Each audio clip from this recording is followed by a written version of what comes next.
Shalom, jumpa lagi di kesempatan ini dalam series tentang inspirasi tokoh Alkitab ya.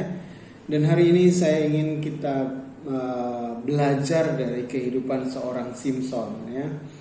Tentunya ketika saya menyebut nama Simson, banyak orang yang sudah tahu kisahnya. Tapi yang banyak orang tahu tentang Simson adalah kisahnya tentang Delila, kisahnya kegagalan Simson yang kita tahu ya.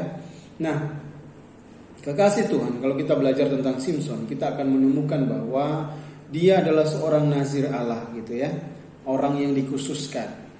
Tetapi dalam perjalanan hidupnya, kalau kita perhatikan Simson, dia tidak peduli sama sekali dengan panggilannya. Ya, Tuhan memanggil Simson itu jelas sekali tujuannya untuk membebaskan bangsa Israel dari orang Filistin. Ya, karena mereka melakukan apa yang jahat di mata Tuhan, kemudian mereka berseru-seru setelah mereka ditindas oleh orang Filistin, dan Tuhan mengutus Simson ya, dari seorang yang mandul. Lahirlah Simson dengan segala macam aturannya, rambutnya tidak boleh dicukur dan sebagainya, tidak boleh ada anggur yang memabukkan. Tetapi dalam perjalanan hidupnya, Simson adalah orang yang tidak peduli sama sekali dengan panggilannya. Itu terlihat dari perjalanan hidupnya ya. Dia mengambil wanita Filistin menjadi istrinya. Ayahnya memang menolak, tapi memang firman Tuhan berkata bahwa memang itu disengaja ya oleh Tuhan supaya Simson mencari gara-gara dengan orang Filistin. Dan kita tahu akhirnya apa yang terjadi. Kemudian Simson akhirnya ketika dia tidak diizinkan oleh mertuanya untuk menemui istrinya diserahkan kepada temannya.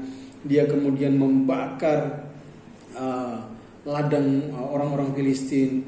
Setelah itu dia pergi dan kemudian dia datang lagi dan membunuh 1.000 orang hanya dengan rahang binatang ya. Itu yang dilakukan oleh Simson. Nah, kalau kita perhatikan dalam perjalanan hidupnya, sepertinya dia tidak peduli. Namun kalau kita perhatikan nanti dalam setiap peristiwa, firman Tuhan itu selalu bilang gini, Roh Tuhan menguasainya. Kemudian dia melepaskan ikatannya ya, seperti itulah. Sampai pada titik ketika dia ada bersama dengan Delila. Kalau kita perhatikan, ketika bersama dengan Delila itu kan ada 4 kali ya. Yang pertama dia bilang dia diikat dengan tali busur, kemudian diikat ternyata lepas. Yang kedua diikat dengan tali yang belum pernah dipakai, diikat ternyata lepas. Kemudian yang ketiga disuruh rambutnya ditegakkan dengan patok gitu ya. Ternyata ketika dia bangun lepas. Dan akhirnya yang terakhir yang keempat, dia memberitahu rahasia bahwa kekuatannya ada di rambutnya. Sehingga akhirnya rambutnya dicukur.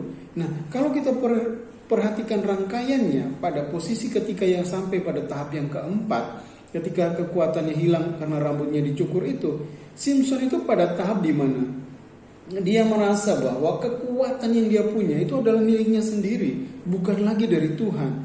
Karena firman Tuhan mencatat gini, ketika dia bangun, Simson itu mengira bahwa dia itu seperti sebelum-sebelumnya. Dia masih kuat untuk melepaskan ikatan itu. Firman Tuhan bilang gini, dia tidak tahu bahwa Allah telah meninggalkan dia. Apa maksudnya? Ya, jadi kesombongan Simson itu membuat dia lupa bahwa kekuatannya dia itu adalah dari Tuhan. Bukan hanya masalah rambut ya, tapi Tuhan pergi meninggalkannya karena apa? Karena ketidaktaatannya. Nah, kekasih Tuhan, inilah yang harusnya kita pelajari dari kehidupan Simson, bahwa karena ketidaktaatannya, karena dia tidak memahami firman Tuhan ya, dia menjadi sombong dan merasa bahwa apa yang terjadi dalam kehidupannya semua itu karena kekuatannya sendiri. Sehingga dia memberitahukan itu kepada Delila, dan dia masih berpikir bahwa saat dia bangun nanti dia masih kuat. Ternyata Tuhan sudah meninggalkan dia. Itu yang pertama. Kemudian berikutnya, kemudian dia ditangkap, dijadikan badut. Nah, firman Tuhan itu mencatat gini, rambutnya mulai tumbuh. Apakah orang Filistin peduli rambutnya mulai tumbuh? Tidak, mereka nggak peduli. Mereka berpikir bahwa sudah selesai Simson itu. Kenapa? Karena dia sudah melanggar ya apa yang menjadi rahasia atau menjadi kekuatannya dia itu sudah hilang dan sudah nggak ada kesempatan lagi. Mereka lupa dan mereka tidak tahu bahwa Tuhan yang menyertai Simson adalah Tuhan yang penuh kasih, dan Tuhan yang memberikan Simson kesempatan kedua untuk melakukan apa tujuan Tuhan memanggil dia. Jadi gini, Simson itu memang gagal. Dia gagal melakukan apa yang harusnya dilakukan oleh seorang nazir. Tapi jangan lupa, Tuhan yang memanggil Simson adalah Tuhan yang tidak pernah gagal. Dalam kegagalannya Simson, Tuhan itu bekerja untuk mencapai setiap rencananya lewat kehidupan Simson. Jadi sekalipun Simson itu gagal, tapi tujuan Tuhan untuk membebaskan orang Israel dari Filistin itu tercapai. Ya, sekalipun tercapai dengan kematian Simson. Ya, firman Tuhan bilang gini, hari itu dia membunuh lebih banyak dari semasa ketika dia hidup.